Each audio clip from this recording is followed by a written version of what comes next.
یہ ریڈیو زرمبش اردو کی آواز ہے۔ آج 29 اگست اتوار کا دن اور سال 2021 ہے اور میں ہوں آپ کی میزبان سارن بلوچ۔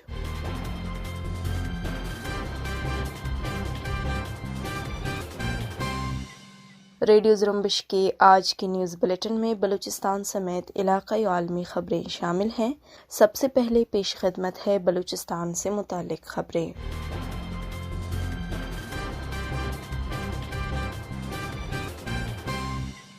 بلوچستان میں قابض پاکستانی فوج کے ہاتھوں جبری گمشدگیوں کا سلسلہ جاری ہے۔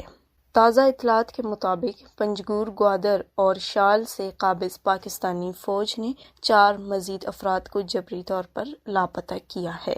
ریڈیو زرمبش کو ملنے والی اطلاعات کے مطابق گوادر سے کئی افراد کو جبری لاپتہ کیا گیا ہے، جن میں ماہی گیر اتحاد کے رہنما یونس انور بھی شامل ہیں۔ یونس انور کو جمعے کے روز ماہی گیر اتحاد کے کارکنان کے درمیان پاکستانی فوجی اہلکاروں نے طاقت کے زور ماورائے قانون گرفتار کرنے کے بعد جبری لاپتہ کیا ہے۔ ادھر بلوچستان کے مرکزی شہر شال سے 27 اگست سال 2021 کی شام کو کیچ کے علاقے شاپک کے رہائشی نور خان بلوچ کو بھی پاکستانی فوجی اہلکاروں نے جبری لاپتہ کیا ہے۔ نور خان کو گزشتہ سال بھی پاکستانی فوجی اہلکاروں نے کئی مہینے تک جبری لاپتہ رکھا تھا۔ دوسری طرف قابض پاکستانی فورسز اور خفیہ ایجنسیوں کے اہلکاروں نے پنجگور کے علاقے پروم نوک بند میں ایک گھر پر چھاپہ مار کر 2 نوجوانوں کو حراست میں لے کر لاپتہ کر دیا ہے۔ حراست بعد لاپتہ ہونے والوں کی شناخت فیصل ولد دوست محمد اور باسط ولد خالد کے ناموں سے ہوئی ہے۔ مقامی ذرائع کے مطابق مذکورہ دونوں نوجوان ایران بارڈر سے تیل لا کر پنجگور میں فروخت کرتے تھے اور وہ تیل کے کاروبار سے منسلک تھے۔ زیارت میں ہر نئی کراس پر منگی ڈیم واقعے کے خلاف دوسرے روز بھی ہلاک ہونے والے لیویز اہلکاروں کے لواحقین اور عوام کی جانب سے ہلاک شدگان کی لاشوں کے ہمراہ احتجاجی دھرنا دیا گیا، جو آخری اطلاعات آنے تک جاری تھا۔ احتجاجی دھرنے میں قبائلی، سیاسی اور سماجی شخصیات، نواب ایاز خان جوگی، سردار قاسم خان سارنگزئی، حاجی دلاور خان کاکڑ اور عوام کی بڑی تعداد موجود تھی۔ دھرنے پر بیٹھے مظاہرین کا کہنا تھا کہ جب تک ان کے مطالبات تسلیم نہیں کیے جاتے احتجاجی دھرنا اسی طرح جاری رہے گا۔ مظاہرین کا مطالبہ ہے کہ فرنٹیئر کور کو علاقے سے نکالا جائے، جن کے باعث علاقے میں اس نوعیت کے واقعات رونما ہو رہے ہیں۔ مظاہرے میں شامل نعیم احمد کا کہنا تھا کہ یہ ایک قبائلی علاقہ ہے جو ماضی میں پرامن رہا ہے، مگر گزشتہ سالوں سے فرنٹیئر کور کے آنے کے بعد پرتشدد واقعات میں اضافہ ہوا ہے۔ انہوں نے الزام عائد کیا کہ فرنٹیئر کور کے اہلکار مختلف طریقوں سے یہاں ٹھیکیداروں سے سیکیورٹی کے نام پر ٹیکس بھی وصول کرتے ہیں، لیکن ان کی کوئی کارکردگی نظر نہیں آتی ہے۔ زیارت واقعے کے خلاف پشتون علاقوں میں پشتونخوا ملی عوامی پارٹی کی اپیل پر شٹر ڈاؤن ہڑتال بھی کی گئی۔ دوسری طرف بلوچ لبریشن آرمی کے ترجمان جیند بلوچ نے کہا ہے کہ بلوچ لبریشن آرمی کے سرمچاروں نے زیارت میں قابض پاکستان کے لیویز فورس کے اہلکاروں پر بم حملہ کیا۔ ترجمان کے مطابق حملہ منگی ڈیم کے علاقے میں کیا گیا۔ دھماکے کی زد میں آنے والی فورسز کی گاڑی مکمل طور پر تباہ ہو گئی، جس کے نتیجے میں لیویز فورس کے 6 اہلکار ہلاک ہو گئے۔ بلوچ لبریشن آرمی کے ترجمان کے مطابق ہم اس سے قبل متعدد بار اور آخری بار 8 اگست کو میڈیا میں جاری اپنے ایک پریس ریلیز میں واضح طور پر یہ تنبیہ جاری کر چکے ہیں کہ پولیس اور لیویز جیسی بلوچ اکثریتی فورسز قابض پاکستان اور اس کے فوج کے ایما پر بلوچ تحریک آزادی کے سامنے رکاوٹ بننے سے گریز کریں۔ بصورت دیگر ان پر بھی شدید نوعیت کے حملے ہوں گے، لہٰذا باز نہ آنے پر یہ حملہ کیا گیا اور مزید رکاوٹ بننے پر حملے مزید تیز ہوں گے۔ 11 اگست سال 2021 کو نیو کہان شال میں سی ٹی ڈی کے جعلی مقابلے میں قتل کیے جانے والے 2 مزید افراد کی شناخت قابض پاکستانی فوج کے ہاتھوں جبری طور پر لاپتہ جمیل ولد محمد حسین اور شعیب ولد عطا محمد کے ناموں سے ہوئی ہے۔ اطلاعات کے مطابق جمیل کو قابض پاکستانی فورسز نے 19 مارچ سال 2021 کو پنجگور سے حراست میں لے کر لاپتہ کر دیا تھا، جبکہ شعیب عرب امارات میں مزدوری کرتا تھا، جو چھٹیاں گزارنے اپنے آبائی علاقے کو آ رہا تھا کہ قابض فورسز نے کراچی ایئرپورٹ سے حراست میں لے کر اسے لاپتہ کیا تھا۔ مقتول جمیل بلوچ پنجگور کے علاقے گچک جبکہ شعیب گرمکان کا رہائشی ہے۔ 2009 سے قابض پاکستانی فوج کے ہاتھوں جبری طور پر لاپتہ احسان ارجمندی 13 سال بعد رہا ہو گیا ہے۔ احسان ارجمندی کو اگست سال 2009 میں پاکستانی خفیہ ایجنسیوں نے جبری طور پر لاپتہ کیا تھا جب وہ بلوچستان میں اپنے رشتہ داروں سے ملنے جا رہا تھا۔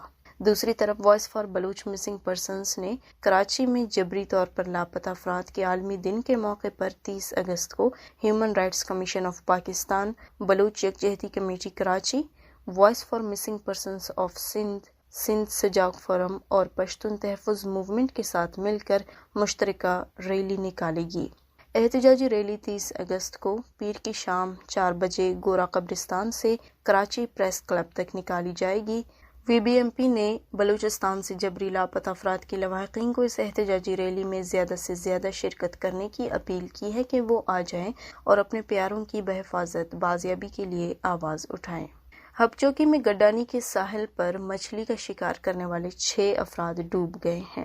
ریسکیو ٹیم نے ڈوبنے والوں میں سے 4 افراد کی لاشیں نکال لی ہیں جبکہ 2 کو زندہ بچا لیا گیا ہے۔ ڈوبنے والے افراد کراچی کے علاقے اورنگی ٹاؤن کے رہائشی تھے۔ شال کے علاقے سریاب کسٹم کے مقام پر محمد حسنی ہوٹل کے قریب سروس کے سیوریج کے پانی میں 2 بچے ڈوب کر ہلاک ہو گئے۔ پنجگور کے علاقے مواج سراوان میں نامعلوم مسلح افراد کی فائرنگ سے قلات کے رہائشی محمد عمر زخمی ہو گیا۔ کچی میں حاجی شہر بالاناڑی میں 2 گروہوں کے درمیان زمین کے تنازع پر فائرنگ کے نتیجے میں 2 بھائی ہلاک اور 6 افراد شدید زخمی ہو گئے۔ چاغی سے 4 ماہ قبل پراسرار طور پر لاپتہ اور بعد ازاں لاش برآمد ہونے والے طالب علم نسیم بلوچ کے لواحقین نے چاغی شہر میں احتجاجی مظاہرہ کیا۔ اہل خانہ نے کہا کہ چاغی انتظامیہ معصوم طالب علم نسیم کے قاتلوں کو گرفتار کرنے میں مکمل ناکام ہو چکی ہے، صرف جھوٹی تسلیاں دے رہا ہے۔ مظاہرین کا کہنا تھا کہ قاتلوں کی عدم گرفتاری سے پورا خاندان ذہنی اذیت میں مبتلا ہے۔ مظاہرین کا کہنا تھا کہ اگر قاتلوں کو فی الفور گرفتار نہ کیا گیا تو وہ سخت ترین احتجاج سے بھی گریز نہیں کریں گے۔ یہ تھے بلوچستان سے متعلق خبریں۔ اب علاقائی اور عالمی خبریں پیش کر رہے ہیں خلیل بلوچ۔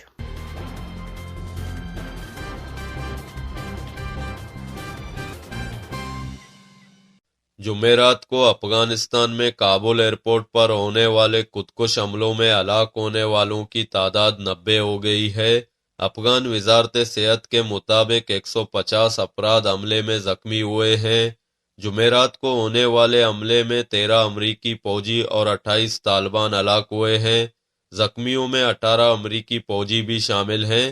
دوسری طرف امریکی فوج نے کہا ہے کہ اس نے افغانستان میں داعش کی خراسان شاخ کے اس منصوبہ ساز کو ڈرون حملے میں ہلاک کیا ہے جس نے کابل ایئرپورٹ پر حملے کی منصوبہ سازی کی تھی۔ امریکی حکام کا کہنا ہے کہ صبح ننگرہار میں کی گئی اس کارروائی میں ڈرون کا استعمال کیا گیا اور خیال کیا جا رہا ہے کہ ایسا لگتا ہے کہ اس نے ہدف کو ہلاک کر دیا ہے۔ عالمی ادارہ صحت WHO کا کہنا ہے کہ جنگ سے تباہ حال ملک افغانستان میں لاکھوں لوگوں کی صحت سے متعلق ضروریات پوری کرنے کے لیے صرف چند روز کی میڈیکل سپلائیز باقی رہ گئی ہیں، اور جمعرات کے روز کابل ایئرپورٹ پر اسلامک اسٹیٹ خراسان کے جنگجوؤں کی جانب سے خودکش حملے کے بعد ٹراما کٹس کی مانگ بڑھ گئی ہے۔ عالمی ادارے کا کہنا ہے کہ اسپتالوں اور دواخانوں کے لیے صحت سے متعلق ایمرجنسی کٹس جن میں ہنگامی صورت سے نمٹنے کی ادویات اور دوسرا سامان ہو، شدید نوعیت کی غذائیت کی کمی کے شکار بچوں کے لیے صحت مند غذا اور کورونا وائرس کو کنٹرول کرنے والے ساز و سامان کی بھی قلت ہے۔ بندوبست پاکستان سندھ کے سب سے بڑے شہر کراچی کی ایک کیمیکل فیکٹری میں لگنے والی آگ کے نتیجے میں کم از کم 17 افراد ہلاک ہو گئے ہیں۔ فائر بریگیڈ حکام کا کہنا ہے کہ یہ آتش زدگی کا سنگین واقعہ ہے جس میں آگ نے فیکٹری کے گراؤنڈ اور فرسٹ فلور کو اپنی لپیٹ میں لیا، تاہم 15 فائر ٹینڈرز نے آگ بجھانے کے عمل میں حصہ لیا اور آگ پر قابو پا لیا۔ حکام کے مطابق فیکٹری میں آگ لگنے کی وجوہات کا ابھی تک پتہ نہیں چل سکا ہے۔ فائر بریگیڈ حکام کا یہ بھی کہنا تھا کہ 2 منزلہ فیکٹری چاروں اطراف سے بند تھا، اسی لیے شاول کے ذریعے کھڑکیاں توڑ کر لاشوں کو نکال لیا گیا ہے۔ اطلاعات کے مطابق فیکٹری مالک کے خلاف مقدمہ درج کیا گیا ہے۔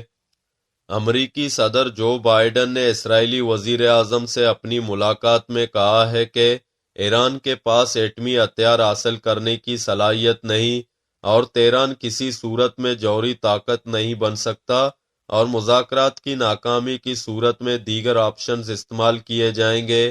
جمعے کے روز وائٹ ہاؤس میں اپنی پہلی ملاقات میں امریکی صدر اور اسرائیلی وزیر اعظم نے ایران کے حوالے سے مشترکہ میکانزم اختیار کرنے پر اتفاق کیا۔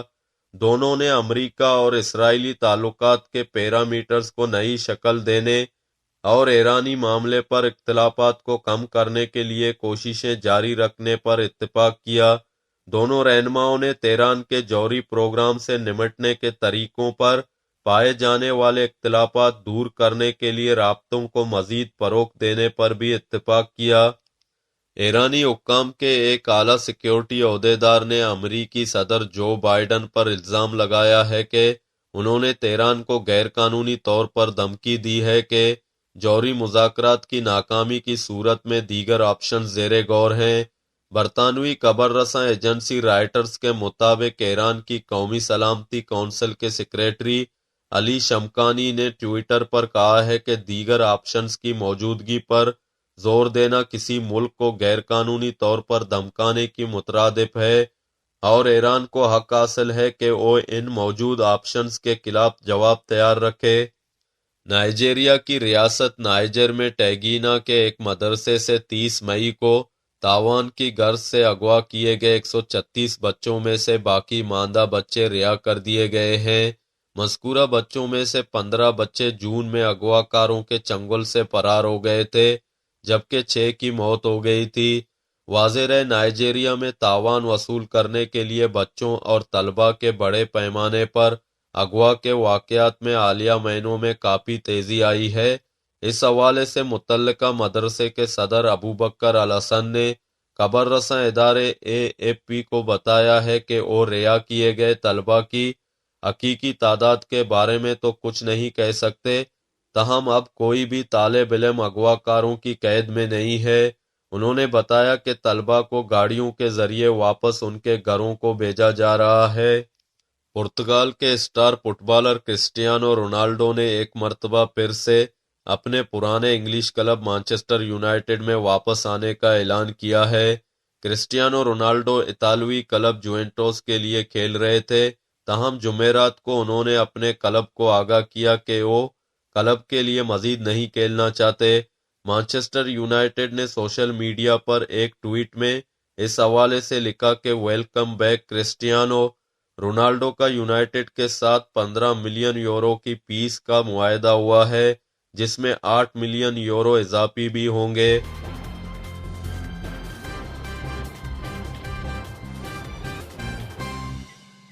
اسی کے ساتھ ہی آج کی نیوز بلیٹن کا اختتام ہوتا ہے۔